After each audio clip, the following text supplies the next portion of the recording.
أعرابي شغل. أعوذ بالله من الشيطان الرجيم. بسم الله الرحمن الرحيم.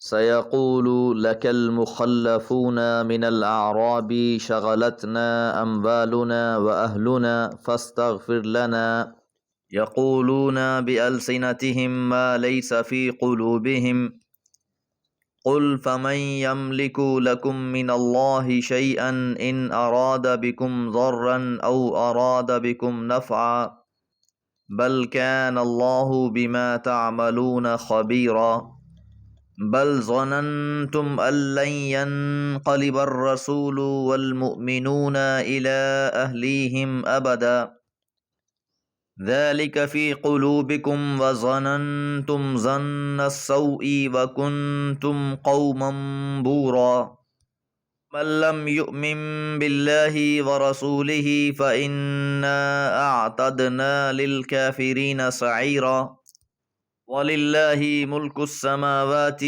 وَالْأَرْضِ يَغْفِرُ لِمَن يَشَاءُ وَيُعَذِّبُ مَن يَشَاءُ وَكَانَ اللَّهُ غَفُورًا رَحِيمًا۔ سورہ الفتح آیات 11 سے 14۔ آغاز سورت سے ہی 3 گروہوں کا تذکرہ چل رہا ہے: مومن، مشرک اور منافق۔ مومن اور مشرک تو مد مقابل تھے، جبکہ منافق نہ پوری طرح اسلام میں داخل تھے اور نہ ہی پوری طرح کفر کے ساتھ۔ اب ان منافقوں کے بارے میں فرمایا سیقول، ان قریب کہیں گے، لکا، آپ سے، المخلفون، پیچھے چھوڑ دیے گئے، من الاعراب، اعرابیوں میں سے، بدویوں میں سے۔ پیغمبر علیہ الصلوۃ والسلام سے یہ بات کہی جا رہی ہے کہ جب آپ سفر سے بخیریت گھر پہنچیں گے تو بدویوں میں سے وہ لوگ جو پیچھے چھوڑ دیے گئے وہ آپ کی خدمت میں آئیں گے اور کہیں گے شغلتنا اموالنا، ہمیں مشغول کر دیا ہمارے مال نے، و اہلنا، اور ہمارے گھر والوں نے، فاستغفر لنا، پس آپ ہمارے لیے بخشش کی دعا کیجیے۔ اب یہاں لفظ منافقین کے لیے مخلفون استعمال ہوا ہے، جس کے معنی ہیں وہ لوگ جو پیچھے چھوڑ دیے گئے، حالانکہ یہ لوگ خود پیچھے رہ جانے والے تھے۔ جس طرح غزوہ تبوک میں بھی پیچھے رہنے والے تھے، حالات بڑے سخت تھے، سفر دور کا تھا، وہاں جا کر کیا پیش آئے گا کوئی اندازہ نہ تھا۔ ان سارے معاملات کو مد نظر رکھتے ہوئے بہت سے منافق آپ کے ساتھ نہ نکلے۔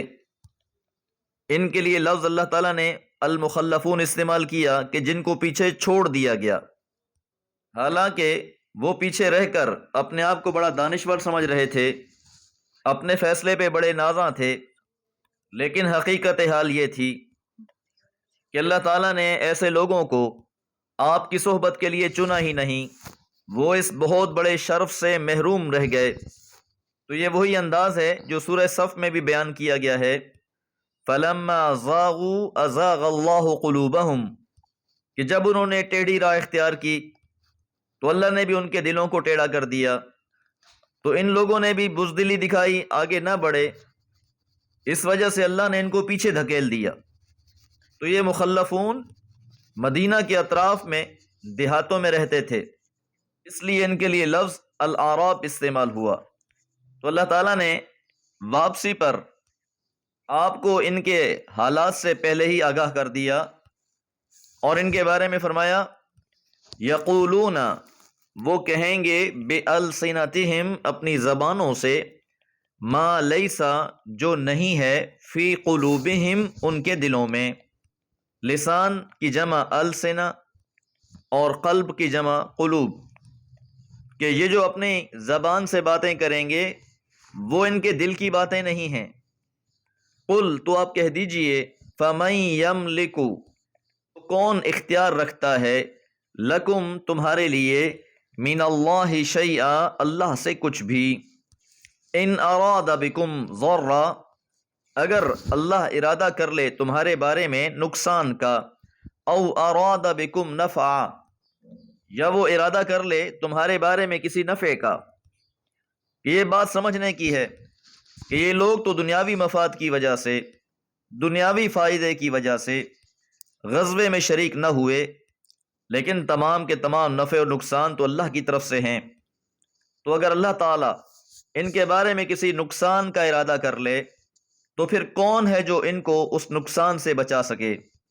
اسی طرح اگر اللہ نے کوئی تمہارے بارے میں نفع کا، فائدے کا ارادہ کر لیا ہو، بلکہ کان اللہ تعالی بما تعملون، جو تم عمل کرتے ہو، خبیرہ، خوب جانتا ہے کہ جو اصل تمہارے راز ہیں، پس پردہ جو تمہارے خیالات ہیں، اللہ تعالیٰ ہر چیز سے خوب آگاہ ہے۔ اب ان کے بھید کو بھی بیان کر دیا کہ اصل مسئلہ کیا تھا، یہ غزوے میں شریک کیوں نہیں ہوئے، یہ پیغمبر علیہ الصلوۃ والسلام کے ہم رکاب کیوں نہ ہوئے؟ تو فرمایا بل ظننتم، بلکہ تم نے گمان کر لیا تھا، الن ينقلب الرسول، کہ ہرگز واپس نہیں آئیں گے رسول، والمؤمنون، اور ایمان والے بھی، الی اہلیہم، اپنے گھر والوں کی طرف، ابدا، کبھی بھی۔ تو یہ وہ اصل بات تھی جو ان کو روکنے والی تھی۔ انہوں نے تو یہ گمان کر رکھا تھا کہ اس سفر کے بعد تو ان میں سے کوئی بھی باقی نہیں بچے گا، کوئی بھی صحیح سلامت اپنے گھر والوں کے پاس واپس نہیں آ سکے گا۔ وَزُيِّنَ ذَلِكَ، اور مزین کر دیا اس بات کو، فی قلوبکم، تمہارے دلوں میں، وَظَنَنْتُمْ، اور تم نے گمان کر لیا، ظن السوء، برا گمان، وَكُنْتُمْ، اور تم تھے، قوما بورا، ہلاک ہونے والی قوم۔ بور بائر کی جمع ہے، ہلاک ہونے والے کو کہتے ہیں، کہ تم تو ان کے بارے میں یہ گمان کیے بیٹھے تھے کہ یہ لوگ ختم ہو جائیں گے، لیکن حقیقت یہ ہے کہ یہ مخلفون ہی ہلاک ہونے والے ہیں۔ وَمَن لَّمْ يُؤْمِن، اور جو ایمان نہیں لایا، بِاللَّهِ، اللہ پر، وَرَسُولِهِ، اور اس کے رسول پر، فَإِنَّا، پس بلا شبہ ہم نے، أَعْتَدْنَا، تیار کر رکھا ہے ہم نے، لِلْكَافِرِينَ، کافروں کے لیے، سعیرا، جہنم کو، کہ جو لوگ بھی ایمان نہیں لائے تو ایسے کافروں کے لیے جہنم تیار کر دی گئی ہے۔ وَلِلَّهِ، اور اللہ ہی کے لیے ہے، ملک السماواتی، بادشاہی آسمانوں کی، والارض، اور زمین کی، یغفر، وہ بخش دے گا، معاف کر دے گا، لمن یشاء، جسے وہ چاہے گا، ویعذب، اور وہ عذاب دے گا، من یشاء، جسے وہ چاہے گا۔ یہ اختیار تو اللہ کا ہے۔